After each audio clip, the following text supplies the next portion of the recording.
He was Todd Terrific, the Bionic Kid, the Robo QB, an OC high school sensation, USC standout Rose Bowl hero, and first-round pick of the Los Angeles Raiders.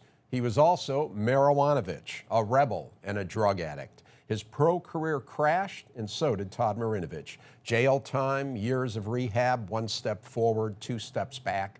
Last August, he was arrested for trespassing in a stranger's yard, naked and under the influence. Now he's on probation and back on the road to recovery. He's speaking at schools about the dangers of drugs and pursuing his second career as an artist. The rise, the fall, and the redemption of Todd Marinovich. He's next on Inside OC. Inside OC is brought to you by... Each new community 5 Point brings to life represents a promise delivered. Great neighborhoods are more than just places to live, they are places to connect. 5 Point is a proud sponsor of public television and community programming. Chapman University in the City of Orange. Chapman University is a proud sponsor of Inside OC and community programming.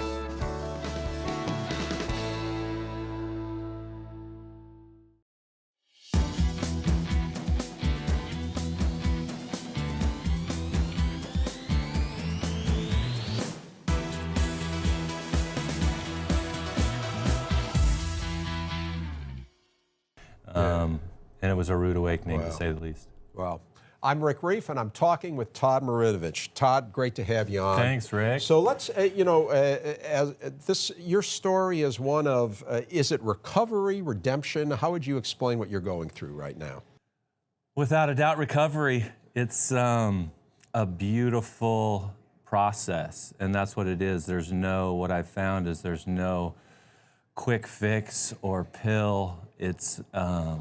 It's doing work on myself, and thank God I have found recovery, because I've had physical sobriety before, and this isn't it, meaning abstinence is a requirement, but that's where it begins. And with self-examination, honesty, willingness to do things. Recovery for me is doing things that I don't necessarily want to do, but I get results. And so what I found is that through drugs and alcohol, my entire adult life and even back into high school, what I was really searching for was a connection with people.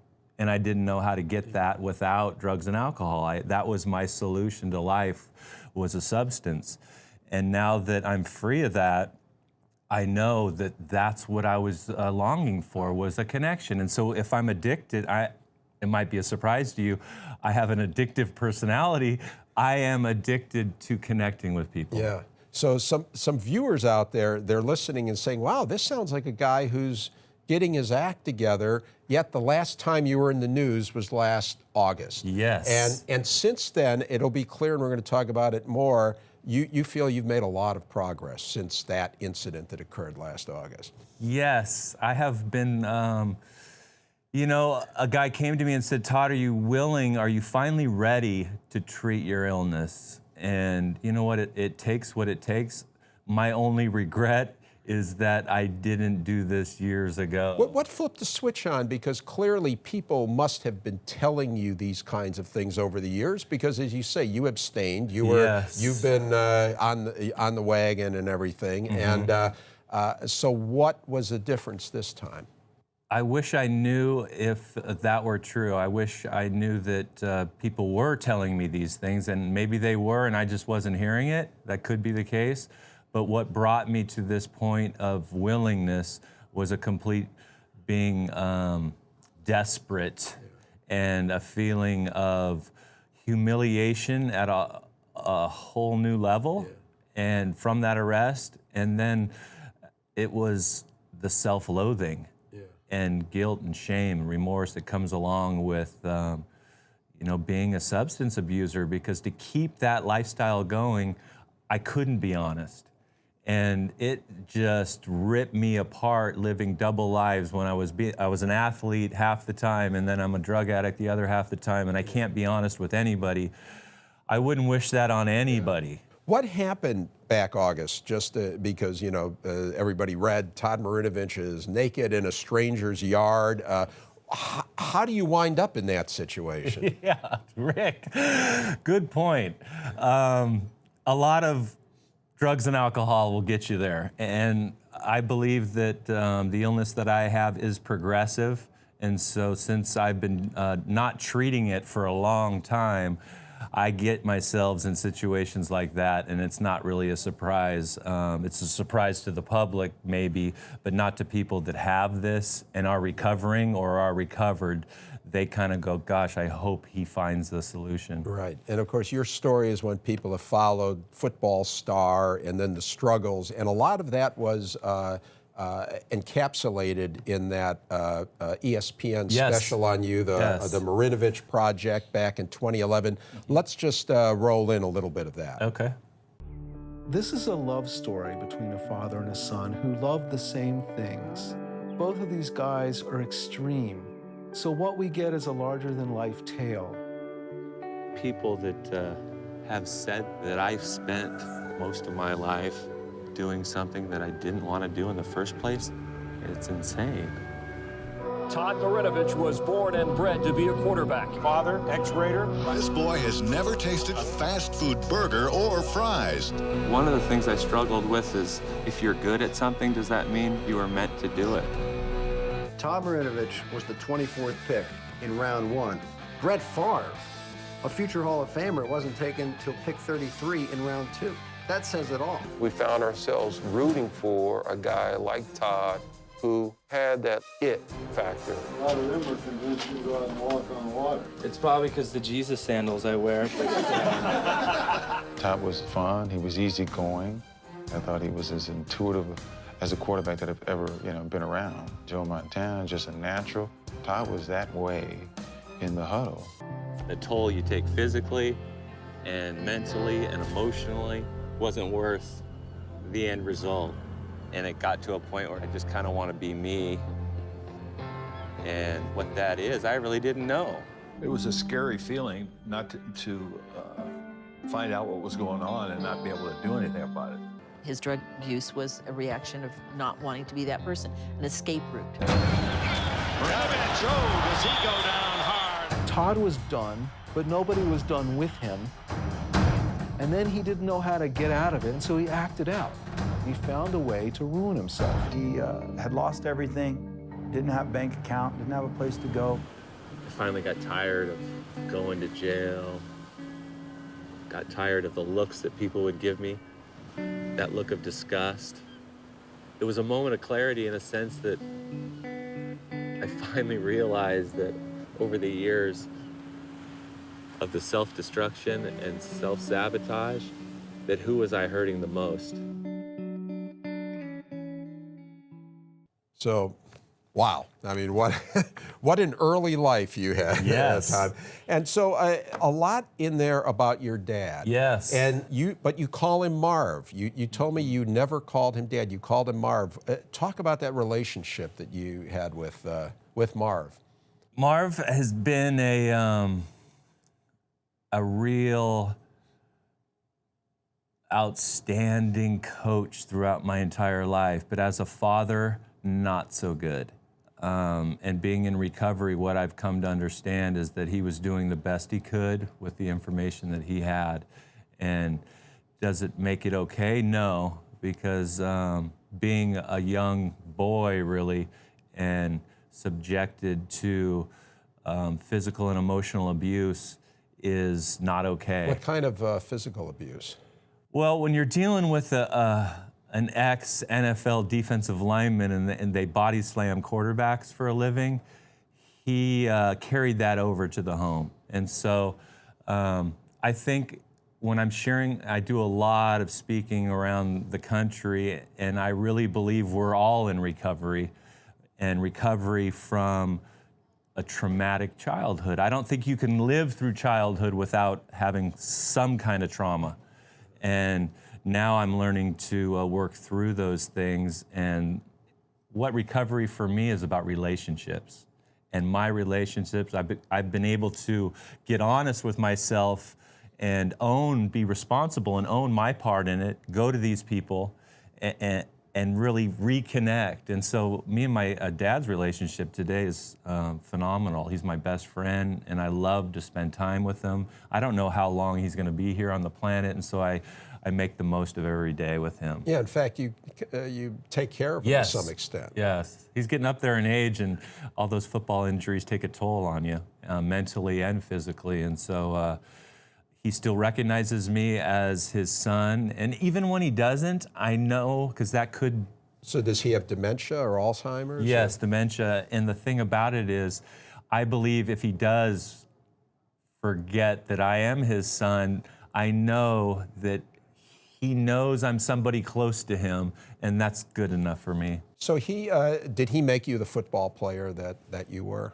Without a doubt. I think people have asked, would you have made it to the NFL without all that hard work? I don't know. It's hard to say. I know I was given athletic ability by birth, but you know, when I talk to young people, there are no shortcuts in recovery or no shortcuts in anything in life. And so what he did instill with me is work ethic. And that, you know, and I use that today in my art. I've become a professional artist the last 7 years, which I couldn't be more thrilled about. People say, God, you had a great job before, Todd. And I go, it doesn't even compare to what I do now. I get to paint pictures for a living.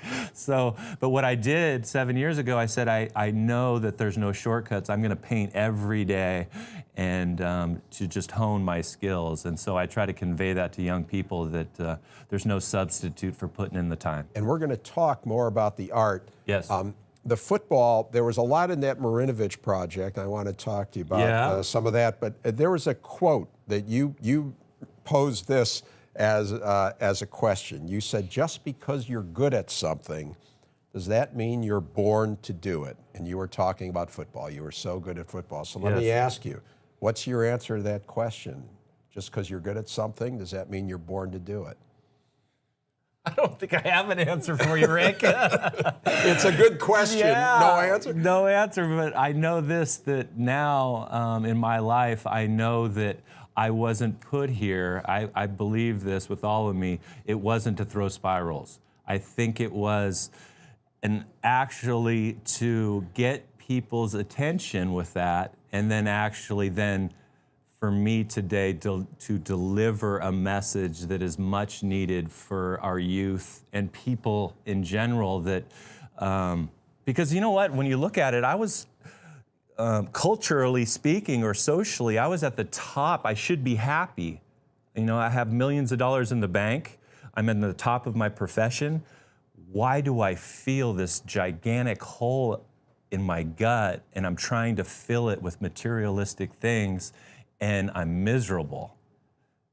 Something's not adding up. So what I try to do is share this with people, and maybe I can redirect some kids or some youth or some people that, gosh, maybe I should direct some attention on what I like or what I'd love to do rather than just punch a clock. Yeah. Yeah. Wow.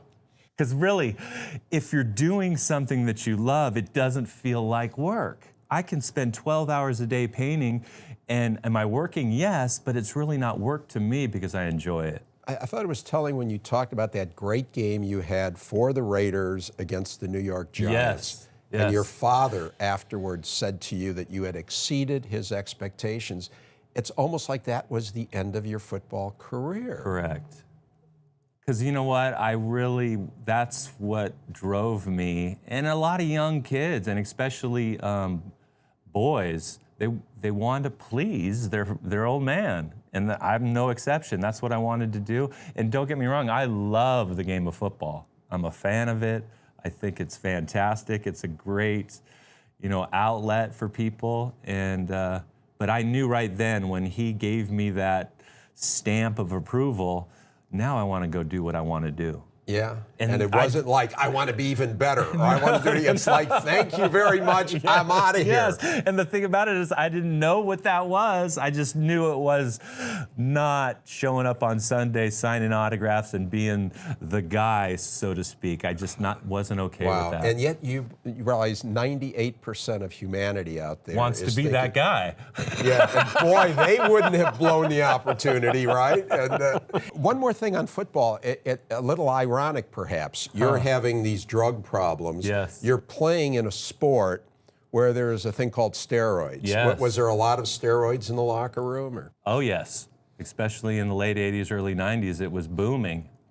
And did you take steroids? No, and you know what? I don't know why. I did. I just felt like I really didn't, because of the position I played. I didn't think it would transfer over to helping me in any ways, and I wasn't into the aesthetics of looking good. I was just trying to improve my athletic ability. And steroids seem to do that in a quick way, but in the long run, they don't.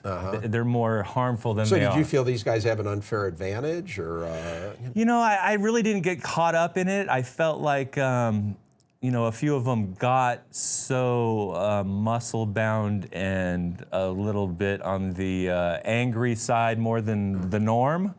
But I didn't feel like it was an unfair advantage, no. How do you feel about the issue of concussions in football? And do you feel you have any effects from it? You know what? When I do go into the doctor's office and they have me fill out the paperwork and there's just a little line for concussions and how many, and I said, I need more space for this. Because my whole thing is, back when I was playing, they would say you had a concussion, but really, what's the level of the concussion? Because if we're football players, we know we've had bell ringers. We just have a little ringing in our ears. And then there's the total knocked unconscious, where it's total blackout. And I've had several of those in that range. And am I having effects? I don't know. I think, I put a lot of it on, I'm just getting older and I'm forgetful. But who knows? I think now that I'm in recovery, everything's coming back around and I'm not being so forgetful. So a lot of that forgetfulness was related to substance abuse. Did you ever play football while you were high? Absolutely. Because I tell you what, Rick, it was like I said, it was my solution to life. I couldn't just separate football and life. It was all one for me. And you could still perform at a high level? Well, I didn't show up on game day loaded, but I mean, it was still in my system. I couldn't test clean on game day, but I would wake up on game day, and I wish, like I say now, every day is game day for me, because there's no, there are no dress rehearsals in life. In football, we get to dress rehearse all week, get ready for the big game. But in life, every day is game day. And I love game day. How much did you make in pro football? It was a couple $1 million, and that's a lot of money, and it still is a lot of money. And it lasted a while, but like with anything, it passes. And it's gone. It's gone. Yes. I'll tell you what, I am more happy today than I've ever been. And I could pull out the change in my pocket, and that's about what I got. Wow. So to some extent, you are now a starving artist.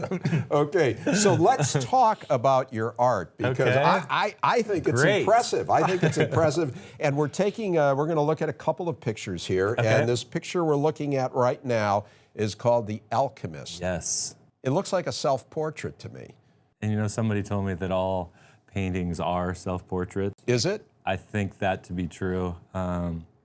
Especially when I'm painting from the heart and not from something that I'm looking at, recreating either the ocean that I'm looking at or from a picture that I do when I'm doing portraits. If I'm just painting from within, most definitely what I'm going to create is me. And now the title, how did you come up with that title, The Alchemist? It is it comes from the old alchemy of turning, metal into precious gold. Right. And for me, of that painting, it's an inside job, and it's kind of an inner alchemy that's going on. It's a transformation of the human being, and really, it's been my process or my evolution as a human being, letting go of certain things to evolve.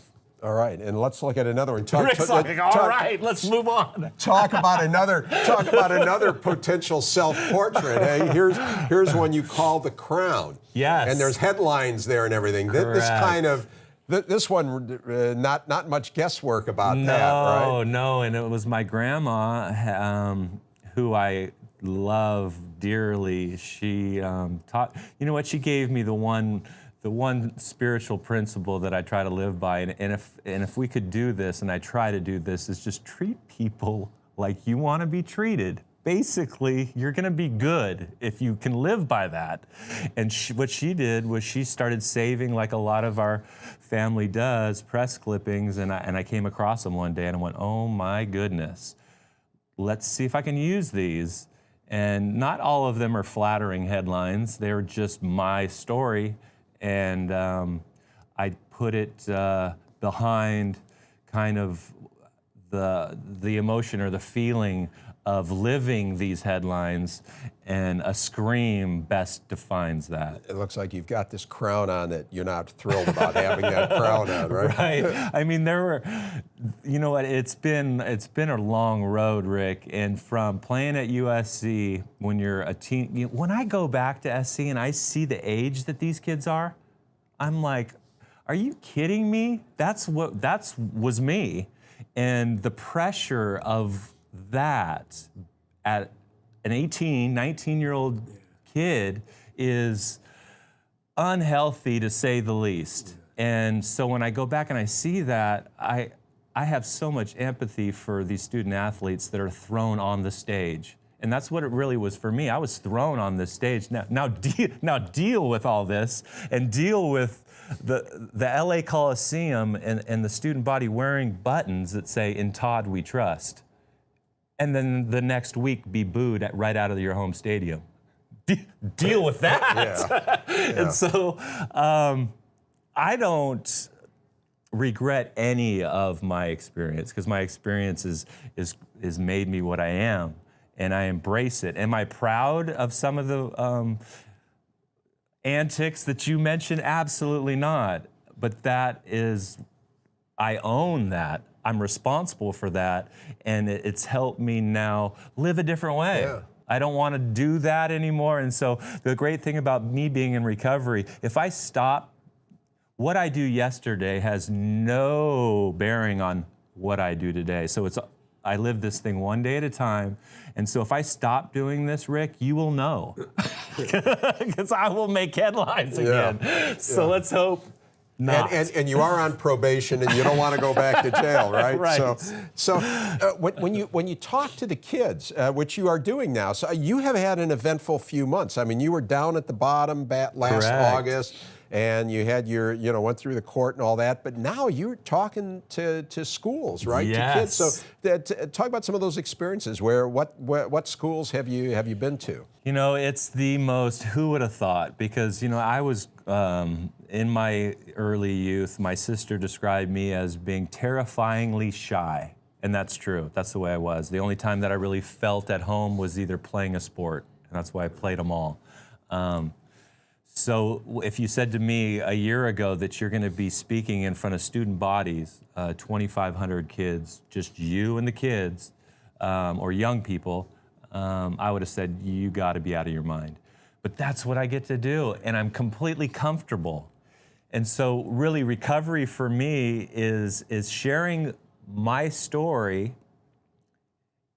It's a win-win. If I can reach one of these students just to maybe redirect or have them rethink what they're doing, it's a win. And is it typically high schoolers? Typically high school. I speak out, since I live out in the Coachella Valley and Orange County, I speak to students out there. I've spoken at Palm Desert High School, the juvenile hall, which I really, because I left saddened because of the state of the living facility. It's so what I want to do is bring color into places like that, because color is life. And now I'll be speaking on Friday to Torrey Pines High School down in San Diego.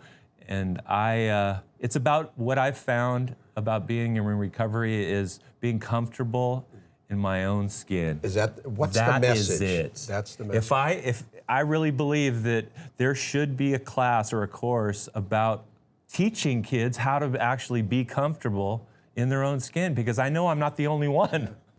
Opioids, Yes. heroin. What's the big scourge among kids? I think it starts with alcohol, and then the epidemic is heroin or synthetic heroin that's found through prescription drugs and Oxycontin and all that, and kids are dying. It's a staggering statistic that down in South County, the 23 kids from one graduating class are now dead from opiate-related deaths. Yeah, and so I feel like because I've been brought from the fire, it's my responsibility to share that there's a way out, and there is a way out. Okay, Todd, thanks so much. There's other things I want to talk to you about, which we'll do on our open mic segment. The Great. book, you got a book, a foundation, and all that. All we'll good talk stuff. about that. And that's it for now. Thanks again to my guest, Todd Marinovich. You can watch this show and past shows by going to pbssocal.org or rickreiff.com. You can also catch our shows in our post-show open mic chatter on YouTube. And follow us on Facebook, Twitter, and Instagram. Thanks for watching. We'll see you again on Inside OC.